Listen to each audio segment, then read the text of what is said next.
Welcome to the Get Emergent podcast, where we discuss leadership, team, and organizational topics and best practices.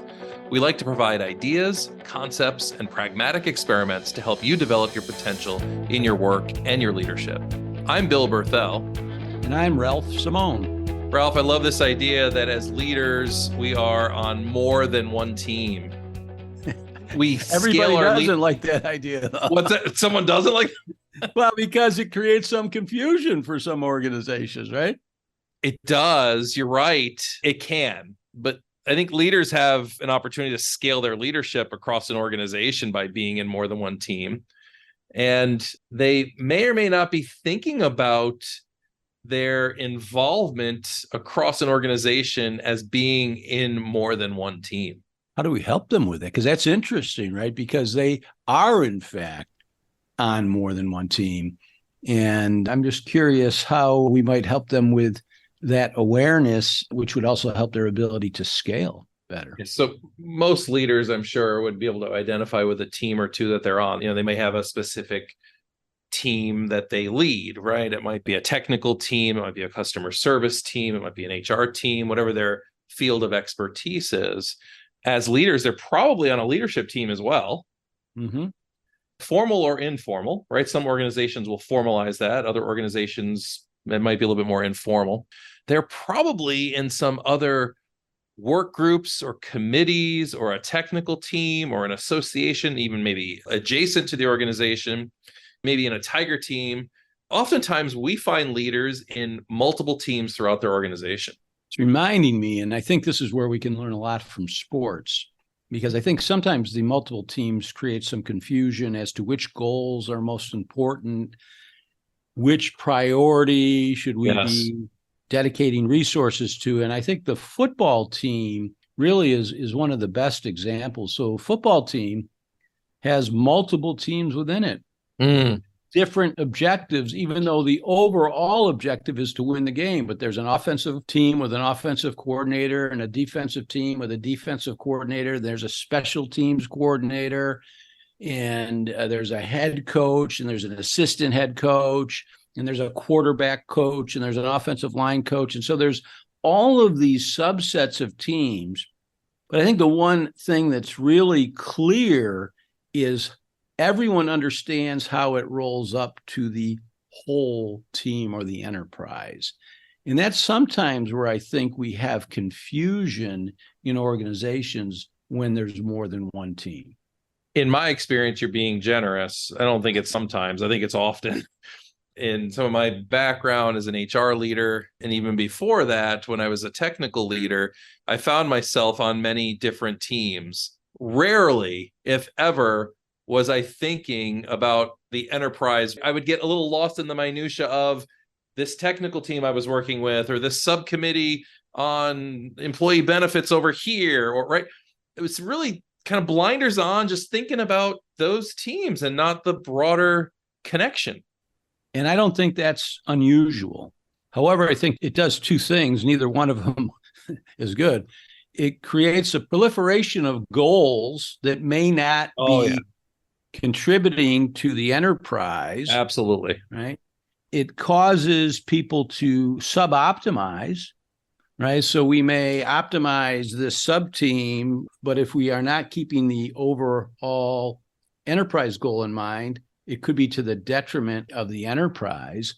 I mean, I look at organizations where their costs are running out of sight, and they have all of these layers and subcommittees and support groups, and they're failing to see how it's supporting the overarching mission.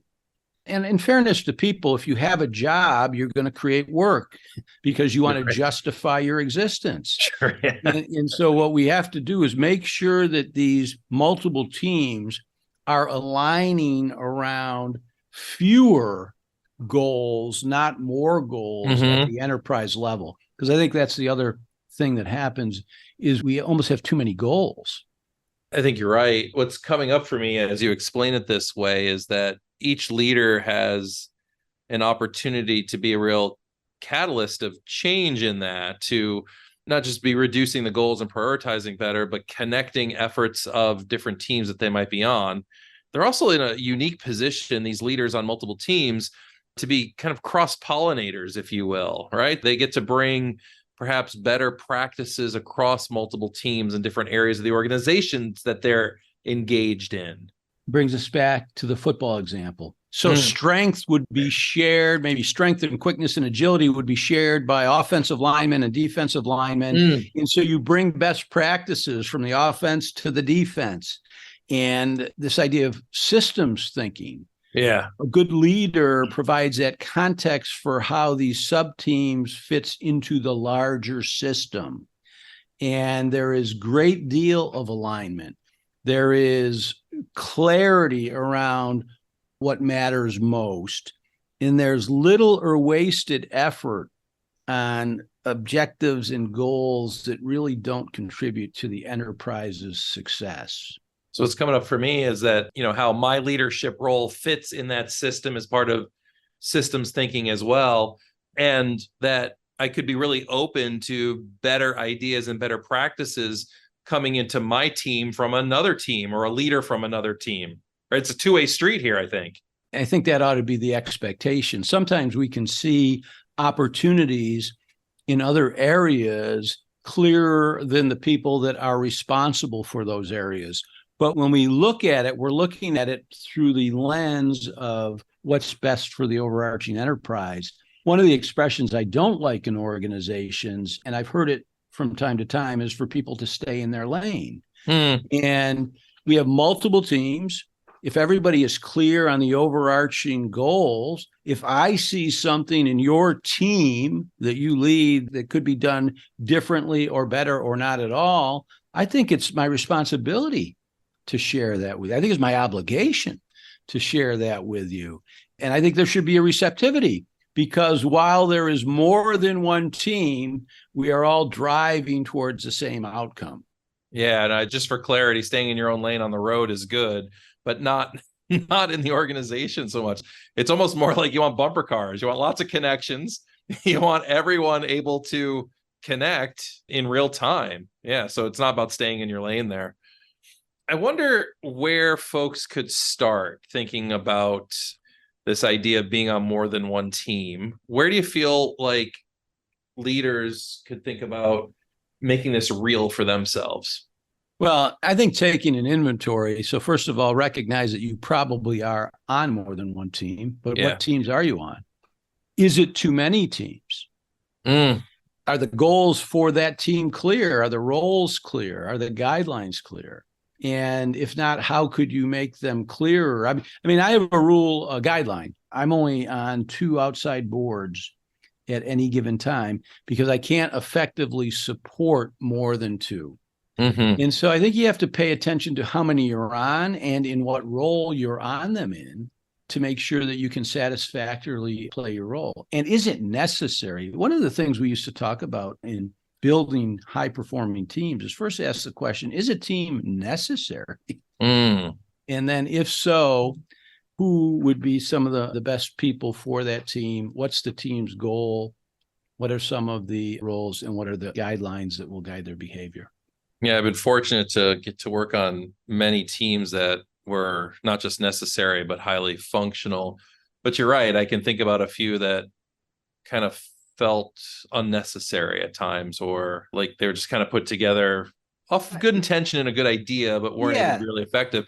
Most of those you're right. We were lacking clarity. We were lacking, a clear objective or a clear goal, or we were lacking the passion or the why behind that team. Yeah, you hit it right in the head. I mean, why are we forming this team? Yeah. And let's not over-involve or over-accommodate our people in areas where they're not needed. I'm actually not a big fan of working groups, or maybe I do like working groups. I really like implementing groups. Let's not do a study and make a recommendation and then wait a couple of years before we tell you if anything. Let's give people something to change that's aligned with the overarching goals. This is the defense. Too many points are being scored against us. We need to shore up the defense so at the end of the game we win. Shore up the defense. Don't give us a recommendation on how to shore up the defense. Get it done, right? And I think too often we think we're empowering people to come up with recommendations and then they just sit there. And I think that's one way. When we got more than one team, these teams should be active in making things happen to move the needle. Yeah. And I think as an individual leader, as you take inventory of what teams you're on and how your leadership role fits on those teams, I'd ask our listeners to be thinking about how they can really affect real change, be a catalyst for that kind of change, and that cross-pollinator, getting better practices in all teams that they are part of, get learning from other areas applied in all areas. The other thing I think they can do is once they determine how many teams they're on and how those teams align to the overarching goals of the enterprise, they could see how effective is this team in achieving their goal and what needs to change. So I think it's not only looking at their role, but also looking at the effectiveness of this team as it relates to the overall goals of the organization. It's awesome. It's awesome. Ralph, thank you. Thank you, Bill. And folks, thanks for listening. You can listen to a new podcast 2 times every month here at Get Emergent or wherever you listen to podcasts. This is where we bring you contemporary leadership topics and ideas balanced with what we hope you find are better practices that you can apply to your work and your leadership. Thank you.